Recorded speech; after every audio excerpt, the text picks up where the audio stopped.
Randolph's sellout pantomimes at the Theatre Royal in 1935, 37 and 39 are here remembered by Dennis and Gladys Golding from Portishead.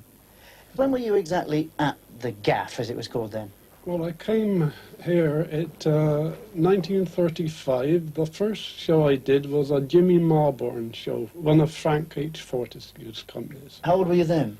Well, at that particular time, 19, about 3 months over 20. Yep. Now, when you first worked with Rand, what was the first show you did with Rand? Cinderella pantomime, first Cinderella pantomime. The record-breaking pantomime, 18 weeks it ran. Really? Yes. And what were you doing at that time in the show? Were you were backstage work? I was a stage worker. I was like shifting scenery and doing the publicity and all sorts of things.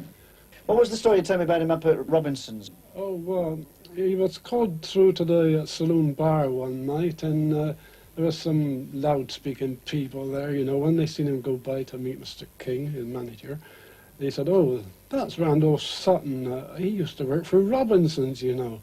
And so Randolph heard that, and he turned around and he said, "Yes," he said, "I work for Robinson's, and I'm bloody proud of it." Listen, the Gaff at that time was a bit of a thing, wasn't it? A lot of vermin, wasn't there? Oh, time me, vermin, there was more rats in audience. Especially after the national anthem on the second house. Why, what happened there? Well, they always used to come up from under the stage where the old rising machinery was all dead stuff, and they never used it, and I suppose they were all down there. But we never could discover any nests and things like that, but they all used to come in, and they knew the national anthem. Rats! The last people weren't out of the dress circle by the time the first few started coming in, and there were hordes of them. Now, during this time, you actually met your future wife, Gladys, who at that time was called Peggy Coles. That's right. How did you come to meet Rand, Peggy? Well, there was a show on at the Palace Theatre, a variety, and Randolph was in the variety. He was top of the bill, you know. So I said to my mum, "I'm going round to see him at the stage door and see if I can get a job in the Bristol pantomime." So I went round, and he said, "Hello, my dear, do you want to see me?" I said, "Oh, yes, please.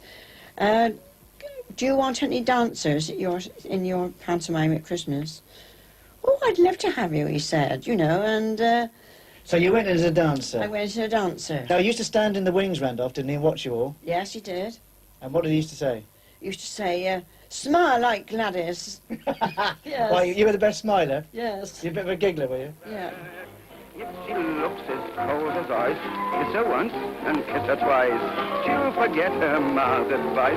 If a little girl likes that, oh, keep on. His fastidiousness was well known. One story told me by a member of the family was that he would travel to the theatre in his top hat and tails, standing up with his head through the roof of the car to prevent him creasing his trousers.